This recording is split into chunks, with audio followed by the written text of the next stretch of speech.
ช็อกทั้งวงการฟุตบอลเยาวชนครับในการแข่งขันปันหยีอีลิทคัพ International Youth Football Championship 2026 ที่นครเซี่ยงไฮ้วันนี้ครับน้องๆทีมเบสวรรค์ FC จากลาวของเราลงสนามในรอบ 16 ทีมสุดท้ายแมตช์ที่ 1 บอกเลยว่างานนี้ดราม่าเดือดทุกนาทีครับเพราะน้องๆเล่นได้ดุดันจนเจ้าถิ่นถึงกับไปไม่เป็นไล่ถล่มไปขาดลอย6 ประตูต่อ 2นี่ไม่ใช่แค่การแข่งขันธรรมดาครับแต่มันคือศักดิ์ศรีที่น้องๆทุ่มเทสุดหัวใจไปดูไฮไลท์ความมันจังหวะยิงประตูแบบเน้นๆพร้อมกันเลยครับตอนนี้ทีมเบสวรรค์จากลาวเฮาขึ้นนำไปแล้ว1 ประตูต่อ 0จากเบอร์ซาวน้องอเล็กจะลวดทางเรียบของเฮา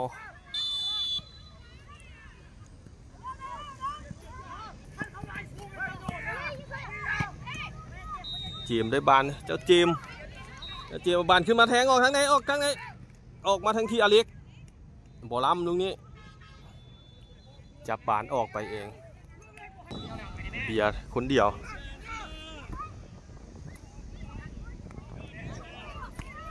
เรียบร้อยเจ้าเบียร์ลูกนี้2 ประตูต่อ 0สวยงามดินตามแผนโอ้โทรศัพท์ฮ้อนเนาะอุณหภูมิบ่ได้ละ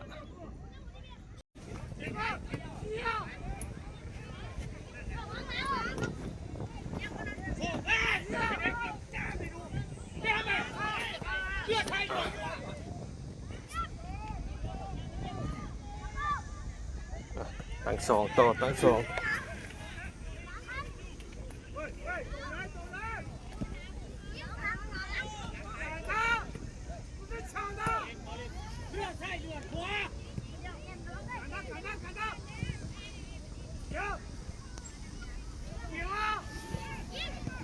โอ้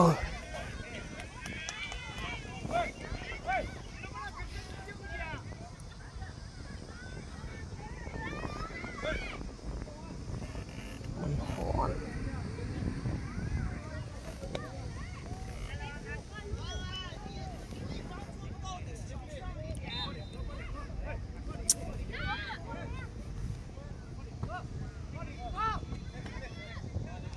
ตอนนี้สกอร์เบสวรรค์นำอยู่ 5-2 เนาะลงมาตั้ง 2 แล้วได้3ตีตั้งละ25 นาที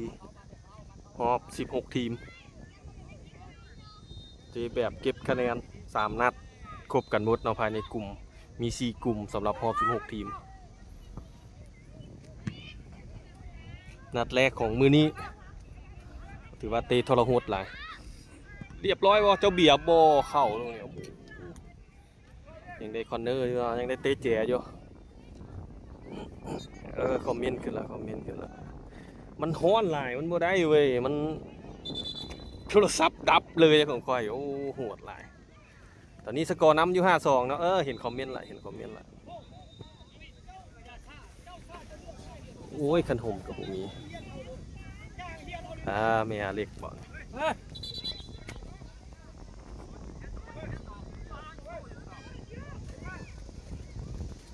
ก่อนำ5-2นะตอนนี้เนาะกด1ให้แน่คันเสียงภาพชัดเจนเด้อกดหัวใจไม่ให้แน่ก็ได้กดหัวใจไม่ให้แน่โทรศัพท์ดับไป2 เทื่อนะโอ้ฮ้อนหลายแอปจีนเพิ่นก็ไล่คือกันเนาะเดินแต่ว่าซอกบึงย่างเนาะมันจำกัดเนาะมันบ่คือบ้านเฮาเนาะสลามยิงนี่เข้ามือนะครับโชคแถว2โชคอุ้ยไปแล้วตอนนี้เอาถือว่าได้อยู่เนาะได้อยู่เอาตอนนี้สกอร์ลาวเขานำอยู่5 ประตูต่อ 2นะเจ้าคอมเมนต์ได้ละบัดนี้อาจารย์อเล็กเดือดแล้วอาจารย์อเล็กเด็กลิ้นบ่ได้ใจเนาะลิ้นบ่ได้ตามแผนสบายดี45 คนกันแล้วกันนะทีมเมืองไร่สดในตอนนี้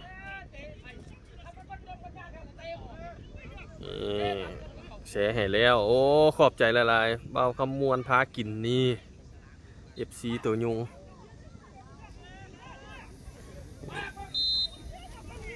พักกินน้ำหน่อยนึงเนาะตอนนี้ตัวใหญ่มันเรื่องธรรมดาเนาะเตะบ้านมันมีตัวน้อยตัวใหญ่ป้าป่นกันไปเนาะมันบ่คือบ้านเฮาได้ว่าเห็นลูกเขาตัวใหญ่เลยสิมาตีบ่อยากตีโอ้มันโมเมนต์เนาะแนวใดได้มาแล้วก็ต้องสู้เห็นแต่บ้านเฮาแหละโอ้ยตัวใหญ่ตัวใหญ่เนาะได้แนวลูกตัวเองหักตัวน้อยเสียดเนาะได้ซั่นนะไปเว้าให้เขามันก็บ่แม่นเนาะมันเกิดกีฬาตัวน้อยตัวใหญ่วัดกันที่ใจนะ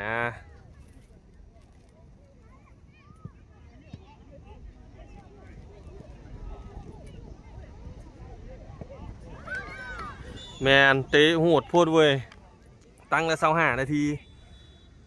รวมกันถือว่าเมื่อวานนี้เตะตั้งเดี่ยวจบ25 นาทีเนาะเมื่อวานนี้3 นัดมื้อนี้นัด1 ซ้ำ2 นัดเนาะตั้งละ25 นาที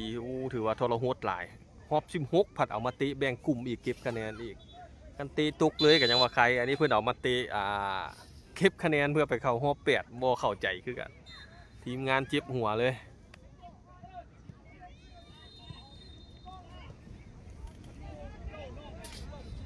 เอาช่วงนาทีเนาะคันมันดับไปว่ามันฮ้อนหลายเนาะโทรศัพท์กะ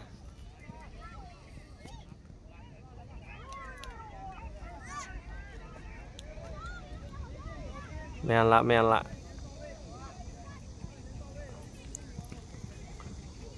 โอ้เล็กมื้อนี้บ่แม่นยิงไป2 ลูก 3 ลูกแล้วบ่เนี่ยบ่แอดก็บ่จื้อสวยงามเอาเลยตั้ง2แล้วเจ้าตั้ง2แล้วเจ้าเดี๋ยวย่างไปเบิ่งน้ำไหลสดให้ก่อนว่าจักนาทีละ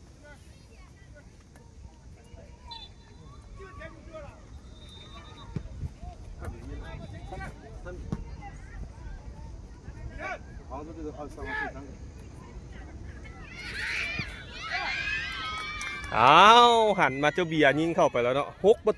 6-2ตั้ง2แล้วเจ้า40 นาทีแล้วตอนนี้6-2แล้ว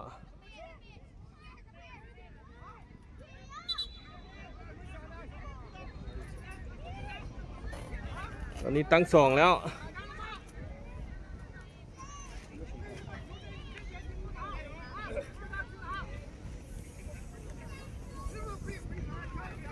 เจ้าเบียร์เจ็บมากันไปเนาะ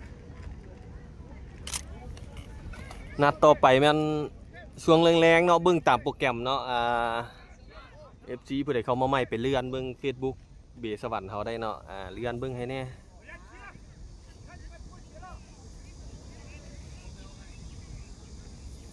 ตั้ง1-5-2เจ้าตั้ง1-5-2แล้วตอนนี้6-2แล้วผ่านไป40 ปลายนาที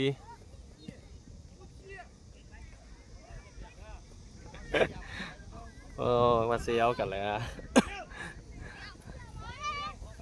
เอาบานอยู่ดีเจ้าธันวาเนาะตอนนี้ธันวาคืนหลังโอ้อันตรายเนาะลีนบานคืนหลังนี่ไปสลามให้บานพลาดคุณเพิ่นจากใหญ่ยาวเนาะคุณเขาจากน้อยพริกขี้หนูเอาเจ้าจีมออกบานมาที่สุกโอ้เจ้าสุกสำหรับกติกาฮอบ16 ทีมจะมีตีตั้งละ25 นาทีรวมเป็น50 นาทีสำหรับแมตช์หนึ่งสำหรับฮอบนี่เนาะเจ้า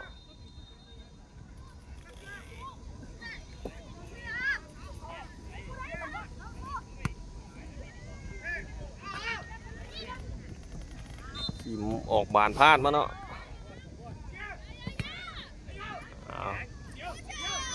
สลามเอาโอ้โห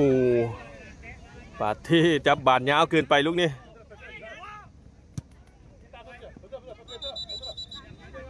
สลาม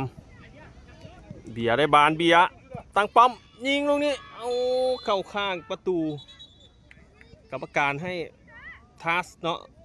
ได้เตะมุมตอนนี้สกอร์6-2อยู่น่าจะบุมีปัญหาสำหรับเกมนี้คิดว่า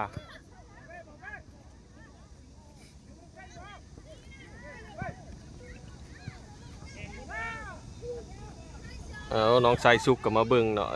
เอาสบายดีน้องชายสุกขอบใจร้อยปลายท่านเนาะเอาได้ครึ่งใช่อยู่โซกได้บานโซกแตะมาทีปาเต้คืนไปโอ้เจ้าเบียร์พริกลูกนี้เบิ่งท่านว่าเจอใหญ่เอาเห็นอะไรท่านว่าเคลียร์ก่อน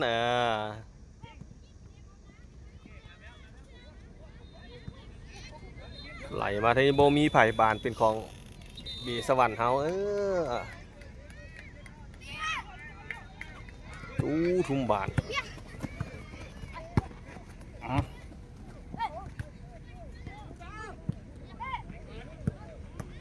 อย่าดุด1-2ลูกนี้จีมร้องซองไก่ลูกนี้โอ้ยต่ำคาน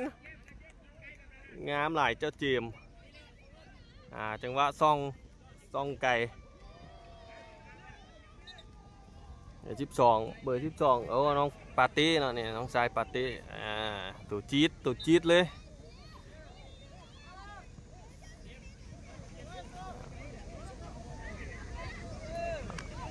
ท้ายเกมแล้วช่วงนี้เบิ่งได้ปกติบ่เจ้าเนาะทางไลฟ์สดนี่คอมเมนต์ให้แน่เด้อเจ้าเพราะว่าแดดร้อนหลายมื้อนี้ออกใจบ้านมีล้ำหน้าเนาะถือว่าเป็นครั้งแรกของน้องๆเขาได้ลองเทบานแบบมีล้ำหน้าในสำหรับเบสวรรค์2 4 6 7เตเกตฮับ1เป็น8คนสำหรับรายการนี้ก่อนหน้านี้กับแมนทาง WHG เพิ่นก็เคยมาคว้าแชมป์ไปแล้วเนาะจากประเทศลาวเขามาสร้างผลงานในรายการนี้ถือว่าเบสวรรค์เขากำลังตามห้วยมาเนาะดุนน้องโอเคขอบใจคิมในบานตรงนี้คิมฝากมาที่เบียร์พริกเบียร์แทงไปสลามไก่น้อยๆโอ้โหงามหลายตรงนี้เนาะตามแท็กติกอาจารย์อเล็กถึกใจตบมือแป๊บตามสูตรบุถึกให้เขารีบตามสูตรนะเพื่อนว่าสกอร์6-2แล้วเจ้าบีสวรรค์จากลาวเฮานำ6-2ละ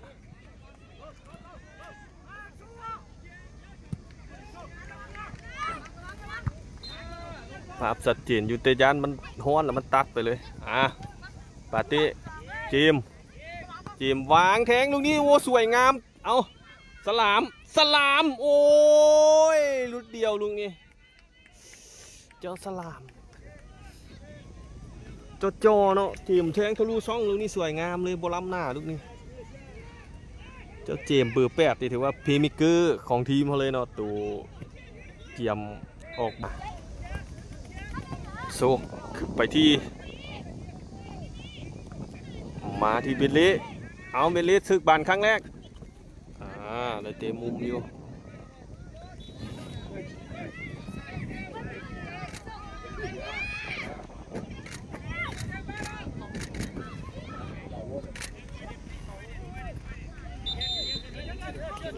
คิมออกจอใหญ่ทันว่าให้ไหมฉันว่าอุ้ย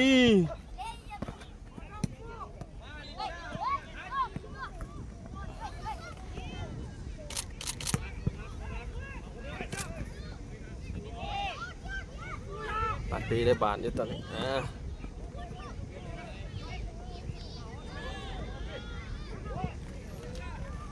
บานน้ำห่างแล้วอาจารย์อเล็กกับทยอยส่งสมพงลงมาเนาะเพราะว่าพักตุลักเขายังหลายนัดให้ได้แข่งอยู่